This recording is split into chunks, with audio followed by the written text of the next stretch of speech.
tuyingira mwezi gwa mwenda. Tubasanyukidde nnyo mwena abafunye ebirungi, abafunye ebizibu tubasaasidde. Kakyali kaseera kakungubaga mu ggwanga Uganda, ng'eggwanga likungubagira abagundivu mu by'obufuzi n'obukulembeze. Olunaku lw'eggulo General Tumwine yasobodde okuba ng'aziikibwa ewaabwe Kazo District. Naye ate n'eggwanga likyali mu kukungubagira munnabyabufuzi omugundivu Yona Kanyomozi. Olunaku olwokutaano lwasuubira okuba ng'ajja kuba ng'aziikibwa ewaabwe eri Lwashameire mu Ntungamo District. Yona Kanyomozi amanyikiddwa nnyo nga munna UPC omugundivu, yaweerezanga Minister wa Cooperatives and Marketing mu regime ya Obote 2. Ate y'omu ku boogeddwako ng'abaali abanywevu abanywerera ku nsonga, ate nga yali muyivu. Ensonga za cooperatives ne marketing yali azitegeera bulungi nnyo, n'ensonga za administration. Tukubaganya birowoozo ku bigenda maaso mu ggwanga Uganda. Olunaku lwakusatu tubeera ne Harold Kaija. Nja kusooka nsabe akubuuzeeko, naye ate tugende maaso n'okubaganya ebirowoozo. Kaija, buuza abatulaba. Mikwano gyange bwe tuli mu buwambe, njagala okubalamusa ku makya ga leero, abalina emirimu okubeebaza. Mikwano gyange aba boda boda mbasaasira, bange ate mu buwamba ate bayongera obbawamba.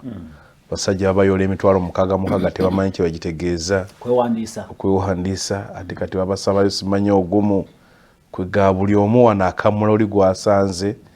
Njagala okusaasira mwenna mwenna abalina ebizibu, njagala okwebaza mwenna abeetaba mu kunoonyeza akalulu ka East Africa kulonda kwa 29 September. Naye mikwano gyange bagenda boogeraganya ne ba MPs, era bola MPs baga nti nyina mikwano go eyansabye akaluluko. Njagala okusaasira famire ya Honorable Kanyomozi, omusajja omukulu gwe nafuna emirundi mingi ng'anyumyamuko naye, ng'ajjudde obwongo obw'amaanyi. Tugenda kumusabira olwaleero ku All Saints Church nga ensaawa 4, era bwenvaano ngenda kuyitayo nsobola okuba nga nange negatta kwaba musabira. Kale, tweyanzeke alaba Soul TV era twakutegeezaako nti tulina omukutu kosobola okuyisa obubaka bwo, nosobola okuba nga weegatta ku discussion egenda maaso mu studios. Enamba y'essimu tujja kuba nga tugikuwa, naye weetegeke naawe obeere ekitundu ku discussion eno. Harold Kaija nga tukubaganya birowoozo ku biriwo kati mu ggwanga Uganda. Njogedde ku omukulu Yona Kanyomozi, naye twategezeddwa nti yafudde ekirwadde kya kansa. Ate tujjukire ne General Tumwine naye yafudde kansa. Ndowooza we wali ekibuuzo nti twetegese tutya okwanganga ekirwadde kino ekya kansa. Amalwaliro agaffe wano gasobola okujjanjaba ebirwadde bwe bityo oba nedda, n'ekyo nakyo kikyali awo. Naye ate tesobola kwerabira nti ensonga ya omujiji guno ogw'abasajja abagundivu, Yona Kanyomozi ayogeddwako nga omuntu abadde nga yeebuuzibwako ku nsonga za marketing, za cooperatives and marketing.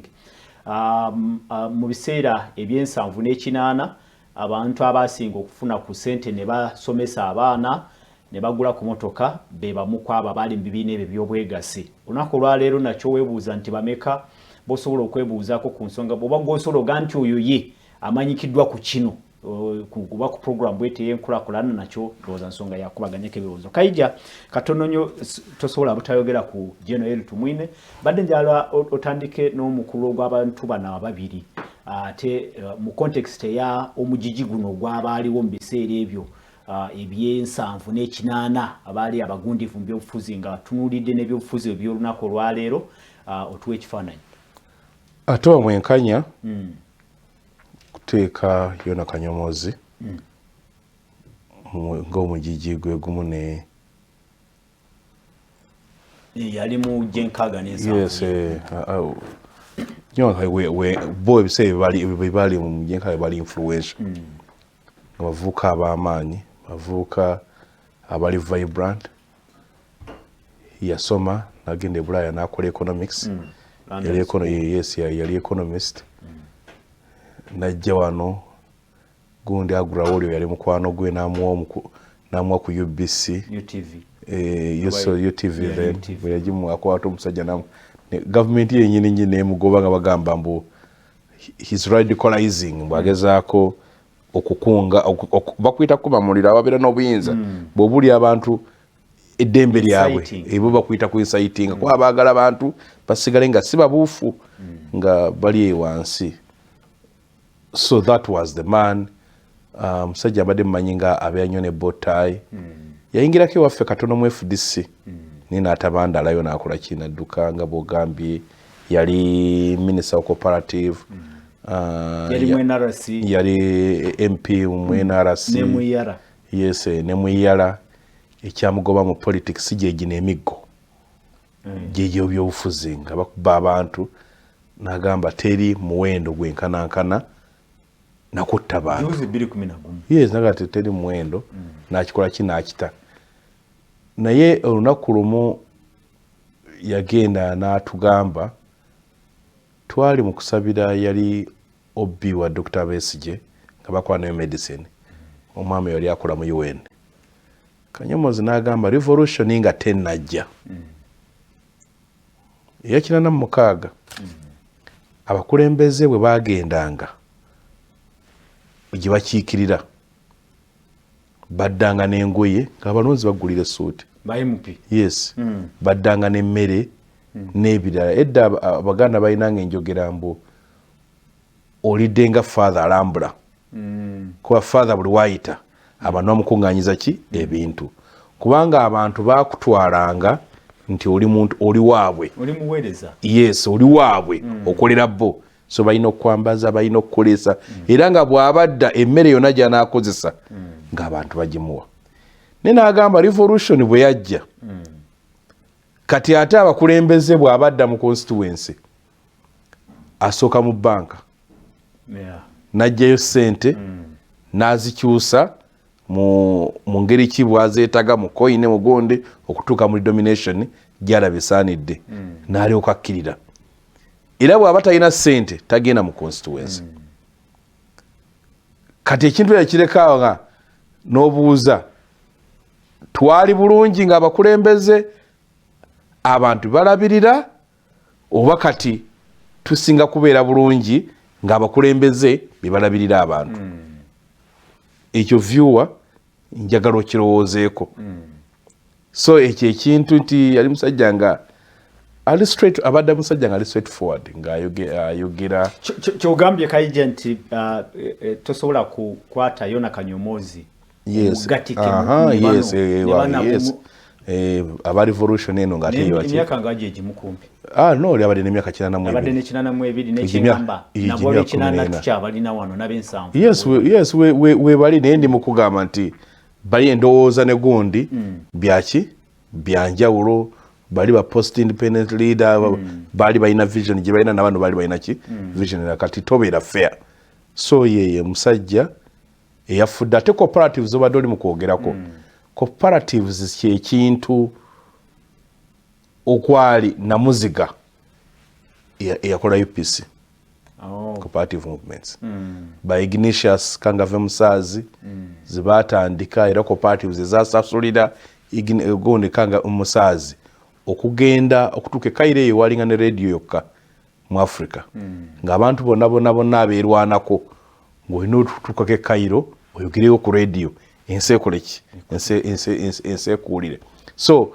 cooperative movement ezo politics nga atambuliramu ennyo kubanga bulijjo wegamba nti ebyenfuna ne politics olina bw'obyawula ne bakwatanga ssente ate n'abantu babeera empowered so nti abantu nga balina ssente n'ensalawo yaabwe ebeera yanjawulo era kyovula nti abo abalinanga ssente nga basobola okusponsoringa ba candidate nga bakulamu obukulembeze ne bagamba Apollo jangu okulembere nekiba nesi ntya esuti yino emotoka yino amafuta gagano nga balina obusobozi kakati ku ennaku zino omukulembeze gwo weereeta mabeera kyemeza gwojja ne ssente zo noga mumpi baani bana abategerera abantu bawano ne bakuleetera n'obawa ssente nibanawo okukolera omulimu naye nga luli bali olw'okuba nti baali baagala omukulembeze bwe baba nga gye baalimanga emmwanyi ng'ogenda kwogera ku bbeeyi y'emmwanyi gye baalimanga pamba ogenda kwogera ku bbeeyi ya pamba bonna gye bakoga nti clusters ezo era kyova olaba nti abantu ne budget speech bagirindanga bawulire bye wabagambamu ebiri so ekintu ekimu gavumenti eno ng'etuuse kyeyasooka strategically okulwana okulanga ekikuba yali kutta cooperative movement. It was deliberate. Really? Yes, kubanga balowooza nti toyina bwotta eri post their revolution politics oyo ng'ate olesewo cooperative movements kubanga basinga abazi kulemberanga walinga omanye ebirowoozo byabwe kakati nga baba bakyayina ekonomi y'eggwanga kiba kitegeeza baba bakyasalawo ani abeerawa gye wiiki ewedde kye nagamba nti abazungu okuleeta abayindi wano kwaligezaako kugaana baddugavu okukwata ku ssente nga banakwata si bajja kwaka political power era cooperative movement zaali zirina kutandika about 1921 niye negiko nezigaana bala okuzikkiriza 1946 nga lutalo baga ate kati mubayingiza ki ebibiina by'obwegassi yes nga babala bagenda kuyingira kwange ebibiina by'obwegassi mulimira wamu bunonyeza wamu akatale ne munoonya eddagala gye bayita collective bargaining kakati quality control oba tokyasa kuba exploitinga bebawa minima yena gwayagala okujja olina okubanga ebbeeyi yo esinga ku bo gye bagaba bwega nti cooperative leero egenda kugula kasooli ku siringi 10 tosaa kujja na 8 bakugoba n'olwolukulu omuntu tosaa kujja nalwo yaliwa cooperatives and market yes nga byonna bitambulira wamu yes bwegassi yes kukolera wamu n'okunoonya akatale ak'ebyo kale era olaba baateekamu minisita nga yasoma economics yali mumanyi n'asomye mugundi ye nga yali mumanyi ono kitera okubuzaabuza edda omanyi being a minister is a ngamba wapi nga wa countries ensi eziri serious mu minisita toteekamu namba lujega nga bwolaba mwami Museveni bwe yagaana qualification ez'abantu abakyamani b'amagombolola ne bakansala ku district mbwolwokuba banne be yalwana nabo yali ayaganawo bafune ku mugaati gwa politics naye ng'akimanyi bw'oba oli kyamani nga tewasoma tomanyi kusoma na kuwandiika chifu nakuleetera report ogikola otya ate onoonye mwana agikusomere bw'oba oli kansa tosobola kusoma na kuwandiika baleese report bali mu kubba ssente ani agenda okukubuulira kakati ogenda n'otunula etteeka lya KCCA yes no bwe bakivuga naye kiri sustainable kitukoledde. The answer is no. Week ewedde bakansala ne ba meya babadde mu parliament bayina ensonga zaabwe batamwatamu n'ebimu kakati mugambe ajja kusomera gundi eno yokka tobirabika bitono bwe biti ajja kulwana ekigambo kino veranda reception alwanegana n'ekyo kakati bamuwadde page kikubera omwana azimukuba report kamange signing ndaga we signing bulwa signing ogamba mbikkiriza gena mu court go kyova abantu bangi bali mu court olwa accountability issues si lwakuba nti babba ssente lwakuba nti omukono gwabwe gwakakasa ngeyabba ssente ki wezi so nti bakanyomozi bwe baali abasajja ate abasajja yes olw'obusobozi ekyokubiri nga balina eggwanga libaagala lifaanane gyoyinza okuyita vision nti bw'osiga ekifaananyi Uganda eyagala efaanane etya tulina vision anti ni muko no kakado sokuddamu ebyo yes naye ani agimanyi vision nga buga nti nosigine nashe oyagala Uganda efaanane etya kwa oba identify nga bagamba nti obuzibu bwa Uganda poverty bayogera poverty disease bajja poverty naga poverty tugirwanyisa tutya tweka amanyi mu cooperatives abantu balime production ebereki y'amaanyi bona okuzima ne industries ndibe producing emu tubitandiko bikola kicho twalina night nga tuzimba engoye twalina nebira bingi wali ogundi yali atandise okukola emipiira gino egy'emmotoka kati sima kati jona giva bweru n'ebifaana ki bwe bityo n'omambo kati awolwanyisa ki n'ogamba ignorance tuga tu investing essence masomero era buli district yalimu essomero lya government yobote tu yazimba nnyo amasomero n'amalwaliro agandi ntwatu kyali ku ignorance ne bagamba ekyokusatu disease tuteeke sente maki malwaliro kati oba osalira ebizibu amagezi biwatugambye bwe tukola ku bino Uganda ebekoze eki ebetambudde kakati bakugiranga ebizibu yanga ffe tugambye bisatu bwe tukola ku ebyo tuba tukoze eki tumaze olwaleero alaba gundi abalwadde ba kansa basula ku veranda bakaba bweru omuntu yasooka okumpa ekifaananyi bwe kiti ne economist mugondi mu finance bimirawo kunziraga kaija bulijjo byo ne mugamba soogera bya bulimba lwaki ola tv saagala kuba bimba njogera bikwata ku bantu nampereza ekifaananyi yagenda mu ddwaliro ekiro naŋŋamba nga yatuteyo mukadde we naŋŋamba yakwata vidiyo myaka noza kali giyiseewo ndowooza ng'ena nampereza nga nti daba ekiri wano ne mugamba ye gokiraba bulabi ne mugamba ye nemugate nze mbadde simanyi nti basula naawe bweru mbadde mmanyi ekizibu kyekyokufuna ki dialysis naye nga bwekiri bwekikola ki so nti basajja bakula ebyo bannabyabufuzi bakanyombozi tebakyalimu mu gavumenti ngani anti kakati goli munnamawulire nze ndwala okulaba ebiri mu gavumenti nze ndaba bikoleddwa era abantu bangi simanyi mannya gaabwe naye ndaba bikoleddwa kati kino bwekiba nga kino nga bwe kiri bwekyafulumye ani abaaliyo wetuddira ku kino ekyokulekanga abakungu ba gavumenti okufiiranga ebweru eyo vote of no confidence oba kwejjamu bwesige eggwanga eriwezezza emyaka 6 mbu terina capacity ezimba ddwaliro likola ku ndwadde eza bulijjo kuba tujja gamba kansa zivuze ki ndwadde zaabwe ze tumanyi tizibeera wano endwadde lw'omutima tumanyi wano gweruli obulwadde bwa kidney tumanyi ki bwebuli wadde kuba waloga nti bannegundi agenze kujjanjabya covid tugamba covid oyo tetumutegeera nnyo n'ebintu twali badde tugamba tubitegeera ekimu kukiwonya omuntu nga mulwadde kwe kulaba abantu abajja okumulaba ekyo ddagala basaba ga ddagala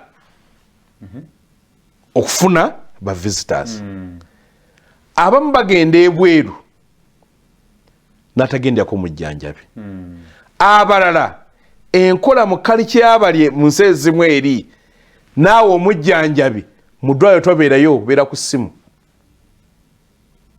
ne bakubulira twagala kino n'okikola ki n'okireeta kubanga kaliky za njawulo babazungu the antisocial baloners bolwala basobola n'okuleka mu ddwaliro abo bakikola ne beddira ku mirimu yesu bakikola ne basima bayita sima bedside services omuntu akuliko tomumanyi tomwesiga wono kyoyagala okwogera tosobola kukola ki bw'okaddiwanga bakusindika mu home of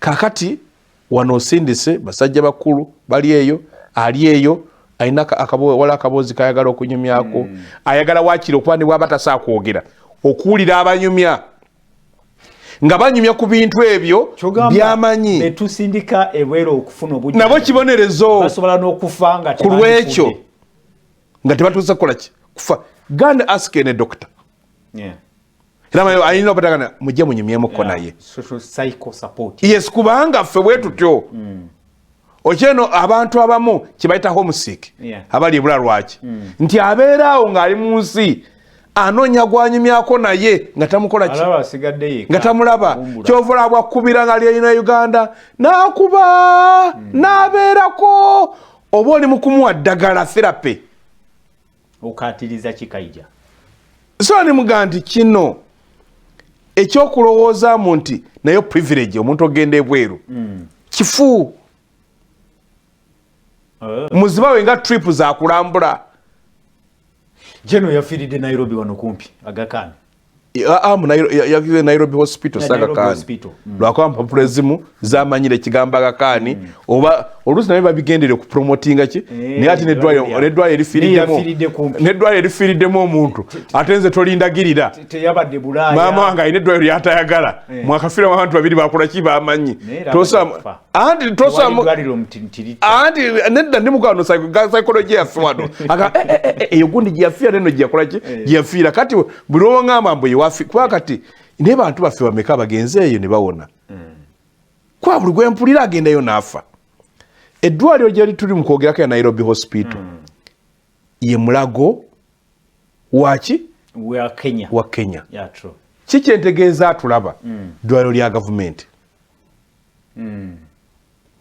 eddwaliro lya gavumenti bwe liba nga ffe gye tuddusiza nga tetuddusiza ddwaliro lyaki lyemulago ate nga abasawo abamu abakola mu Nairobi hospital bannayuganda tuyina eyaffe mulago naye tetuddusizayo ki era oli bw'agendayo ne bamutwala emulago ab'enganda ze nga balananika okuyomba oba mu Uganda nga bwekyajja naye tribe ye n'abala kale olaba fe waffe bamutaddewa n'emulago kane mu psyche mu bwongo twakifuna nti omuntu okuwona alina kugenda bweru yes afiire ebweru era omugenzi Dr. Samson Kisekka bwe yalwala yali vice president bwe yatuuka ku kisaawe Entebbe yagaba bannamawulire kati mmanyi ŋŋenda mu ngalo entuufu naye yaddira mu box nga mufu naye afa asanyuse kuba nga yamanyi agenda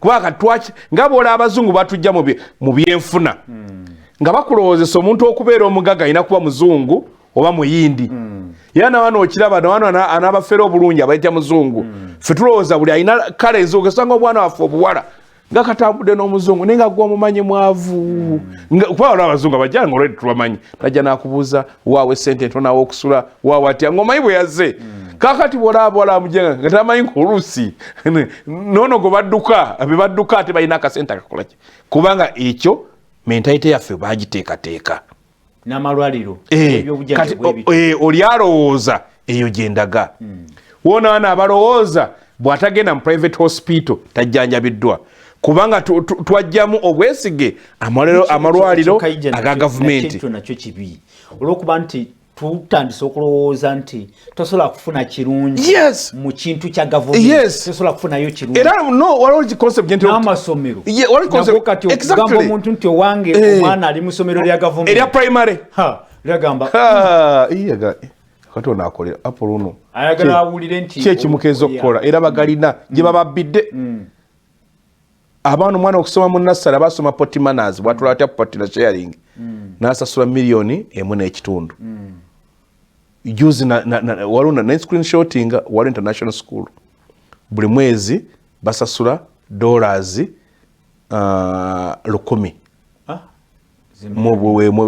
mu something nagenda okubala mwana na primary ze $15,000 kati ate abasinga okusasulira mu baana abo ate bakozi ba gavumenti ojja kwesanga nona abali minisita ya education kakati ne baweereza 3,000 omwana asome muki mu bonna basome bw'odividinga 3,000 by $15,000 oyinza okwesanga ng'omwana omu afuna akatini nnyo omwana omu asoma mu international school basobola okulabirira ng'aweerera districts 2 abalala abasomera mu masomero kakati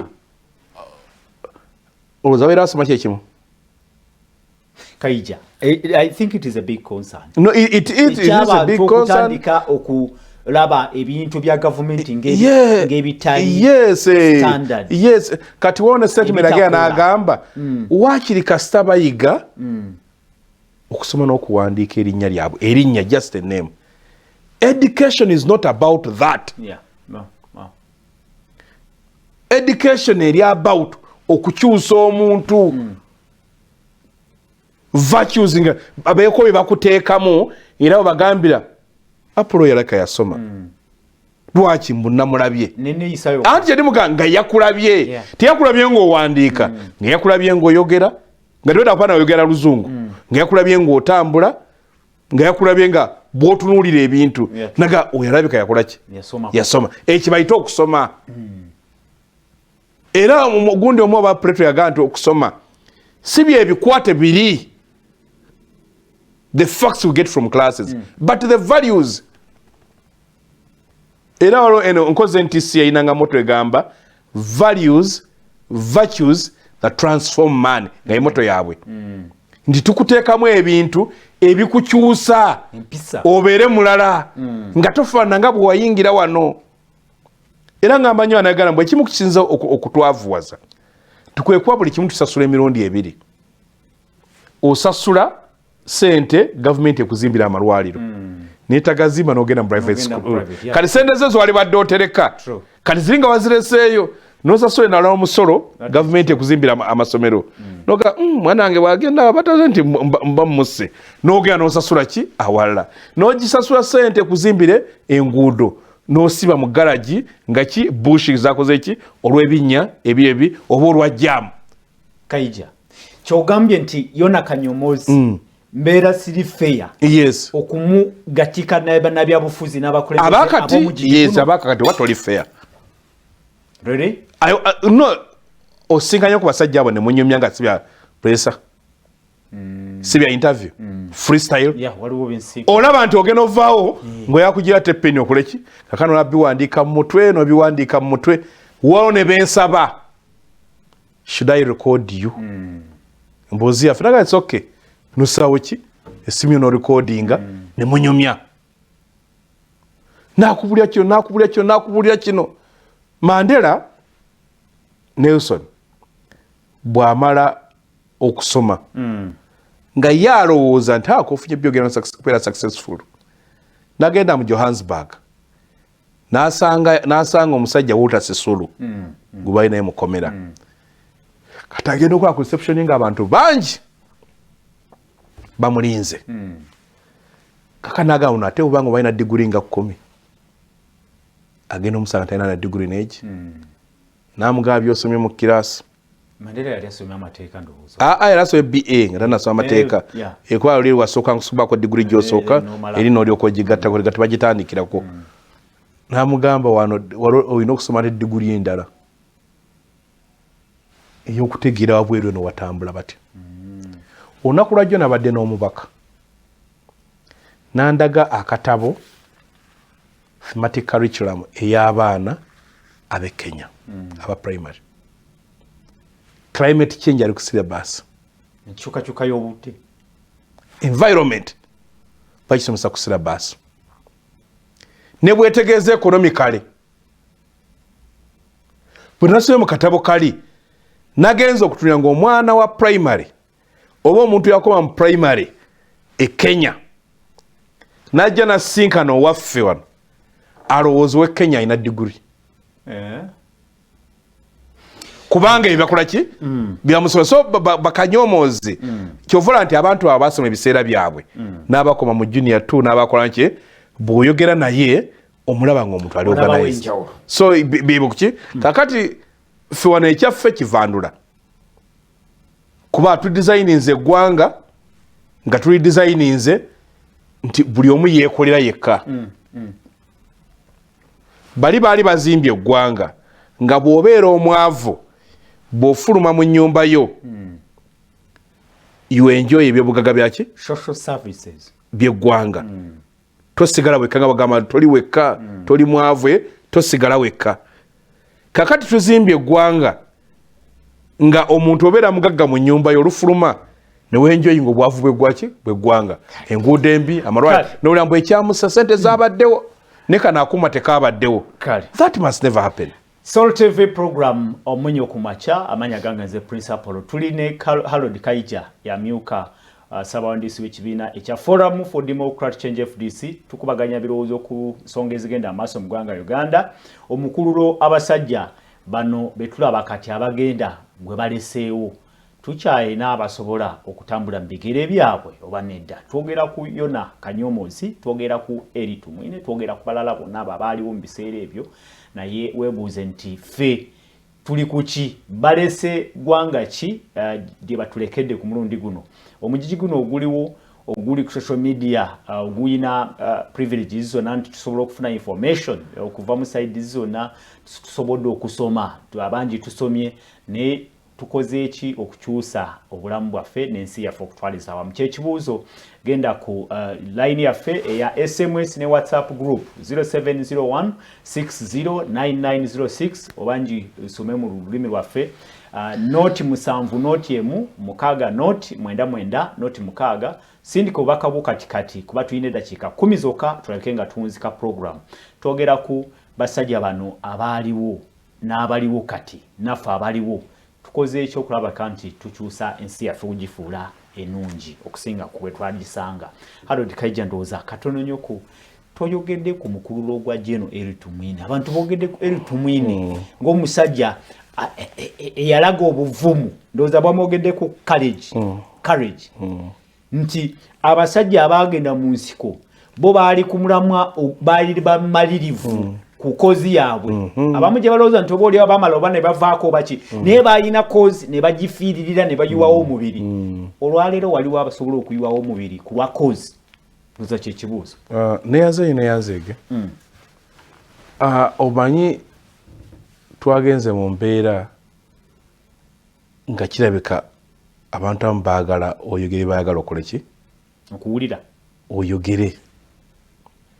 Era tulina father mukwano gwange Kibi yatugambanga kolera akalamboko. Ekimpisa ne ntuuma obudde nkolera abantu bali njogerako nga nkoze ki? Nenkuuma obudde nga nenzija nga musajja akuuma obudde ne byenzija okukola ki? Okwogera wano. Songa lwaki seetunda ekyo njagala banjogereko abaana bange bawulire nga taata abwe akyakikoze eki. Engeri lwaki siri muli wanguzi. Ensonga lwaki ngezaako okubeera nga ndi wa bwenkanya. Ebyo bye njagala okunjogerako. Yona Kanyomozi mbu baamubuuza wandyagadde bakwogereko ki ng'ofudde. Naga njagala banjogereko ng'omuntu eyalwaniriranga ensonga z'abantu. Kuba badde activist ekyo mu kugamba. Era olw'ensingana abaana bodaboda ne banneebaza nze mpulira nga nsasoddwa olw'ensingana abantu bazayo mu taxi n'obasanga abantu bali kukola video zino walaba abami akusanga oli ku mufuwalo gye bangaye nga bali London oli yankwata video nga njogera ku mufu. Kati mbulwabera boogera ku Uganda bwesaana okubeera mu video yange yefuuka ki kuba nani mbabula ki eggwanga lyali badde likola ki litambula negwanga nti lina formula. It's just about just prayer.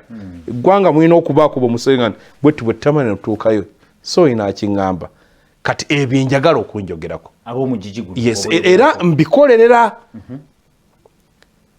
Waliwo omusajja bamuyitanga Nobel. Nobel yali mutunzi wa mundu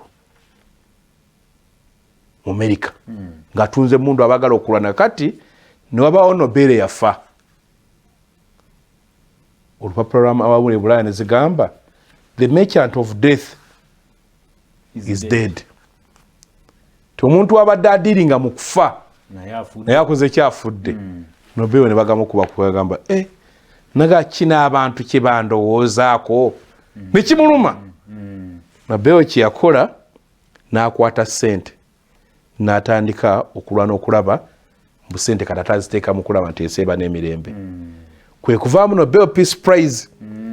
Kaneebikanye ekyafaayo kiri era abasinga bamanyi Nobel Peace Prize naye tamanyi ejja etya ng'oli amaze okunagamba singa ddala nafudde kino ensi bweti bwetunuulira. So ebyo tubyogere. Waliwo guno waliwo Isaiah 14 ina byegera nayo gyako ngikulaga danga waliwo someone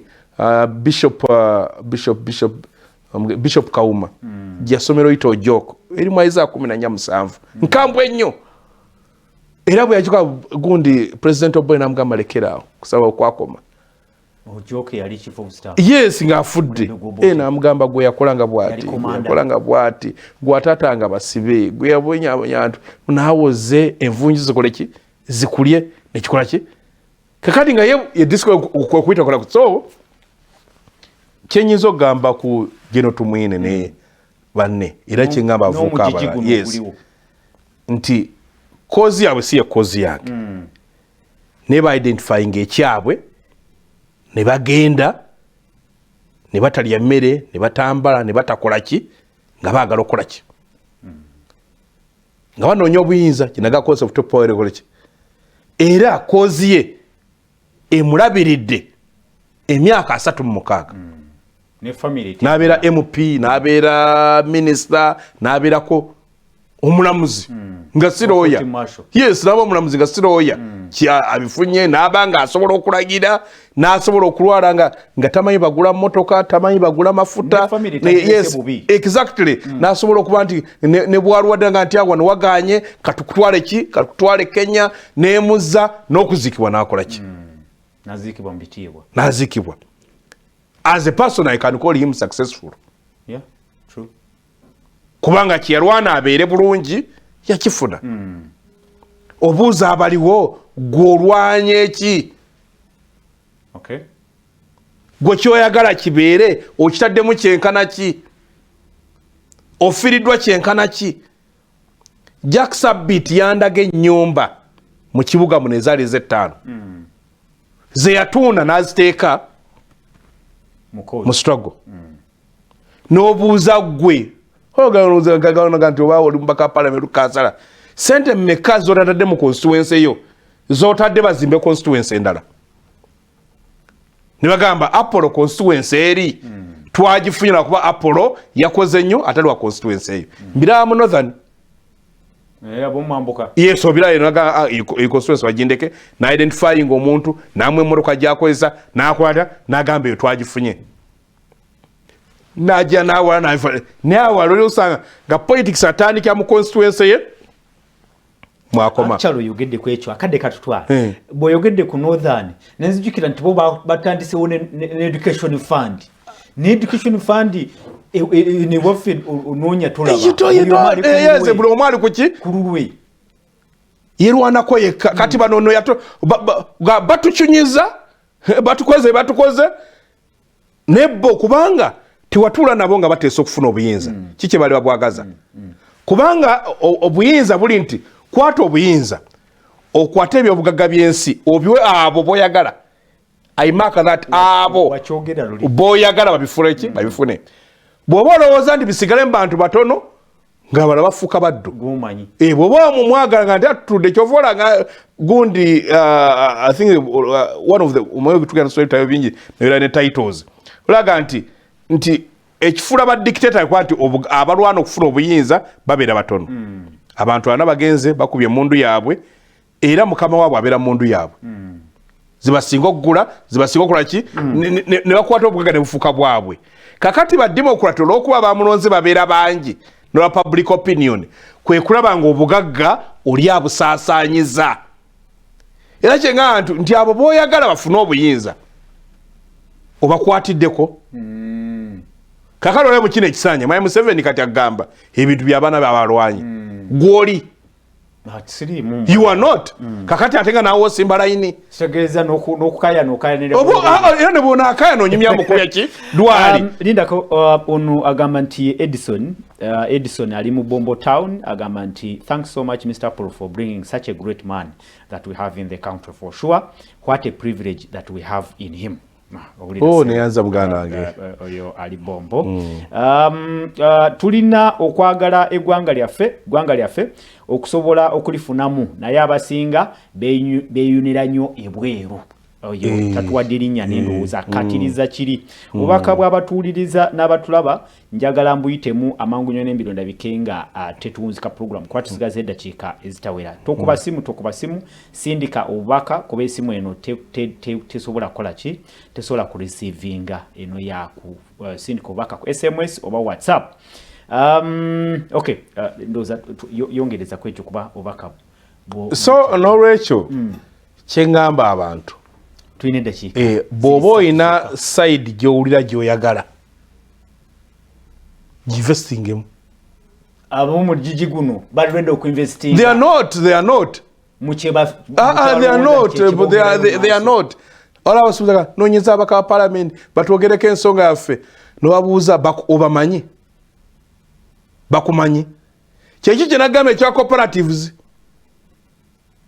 kubanga bw'oba gw'omu kubakuba ebipande awulira ng'omubanja kubanga mu nsi kye balwana ennyo mu nsi zire za democracy omungi nti nze mba neesimba osikozesa ssente zange kuba buli okozesa ssente zo oyagala kutuuka eri osooka osasule ki ezizo kale ekigamba nti sonda mu banno kakati aboosonda ekintu kigamba olina okubaddiza katono nnyo embeera eno ey'abantu okubanga bali mu comfort zone tesobola okubanga eyatondebwawo bano benyini abajja mu buyinza batuwa embeera eya comfort nga tebaagala tuveeyo mu comfort zone linda ku ekyokubiri kyandibanga tekiva kuba nti buli lwojjayo omutwe bakuba ku mutwe olaba abantu abafa juzi mu mbeera eyo ey'okwagala okulaga bwoli obutali bumativu entiisa eyo si be bagitonzeewo anti erigamba nti waliwo abantu nga bali mu buyinza basagala onenye bano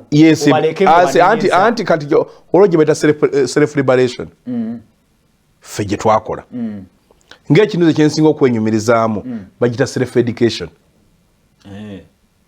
nasoma ebintu mu class naye amagezi gensinza okufuna byebyo bye neesomedde neŋŋana nenkwata kino ekitabo nenkisoma nenkwata kiri nenfuna consensus era ebyenfuna ebyange byanjawulo ne bye nasoma mu class era economics wange muyita liberation economics ow'okwenunula nti olwaleero tukoze nti olwaleero bw'oba oyagala eggwanga likyuka okola otya nti kwata ebyenfuna obiteeke mu bantu economics ali mugundi ali mu finance policy bazijja mu IMF ne World Bank zibagamba mbu ensi okukula yeetaaga foreign investor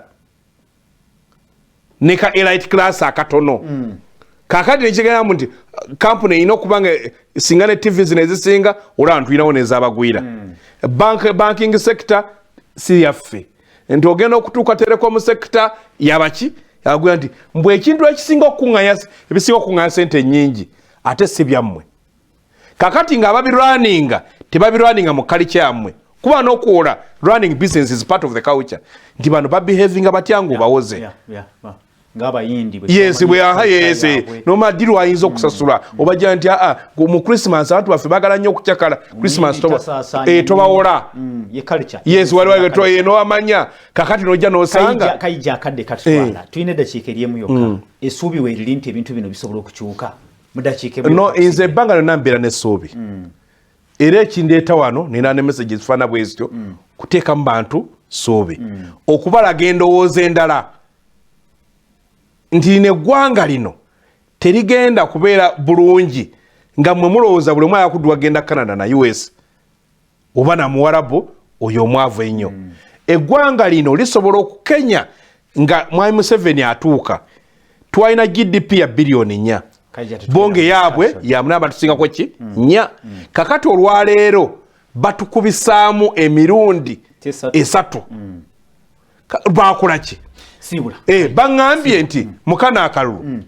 mbu air ticket okuva e New York okutuuka e Kenya yabadde ya $10,000 nga bana Kenya bava mu America bazze okwogera n'abantu baabwe okubakyusa okubalaga Kenya ki gye bakola ki gye baagala omuntu yadda ŋŋamba ayina relative yafumbirwa mu na Kenya babeera US bonna babadde bakoze eki batuuse era bagenda kuddayo nga kooti emaze okusalawo KAIJA so njagala kusibula mikwano gyange okwebaza okuwuliriza n'okulaba n'okwongera okubasaba mu nsabire kalulu South Africa ebirowoozo by'enjogera oluusi biyinza obutakunyumira n'ebyo bye byange mba nziguddewo discussion tukubaganye ebirowoozo naawe oleete ebirala tusobola okulaba nga tutambuza eggwanga lyaffe okulitwala kale Mugalu Lawrence agamba nti naye ali mu kibuga Ntebe agamba nti mwebale kulaba mwebale kutuwa programu enungi sebo naffe tukweyanza okuba nti obadde otulaba KAIJA kaddekeeko batulaba ku Soul TV ensonga bwe zitambudde enkyaleero tujja kubanga tukoma olunaku lujja kuba lwa kusatu KAIJA abeera wano lwa kusatu ate fe munyo kumacha tujja kubanga tukoma olunaku olw'enkya sawa 2 zennyini amanya gangenze Prince Afolo mbebaza okuba nti mbadde naffe katwagaliza olunaku olungi tugenda by'emizannyo tova ku Soul TV fe munyo musibe bulungi mwerawa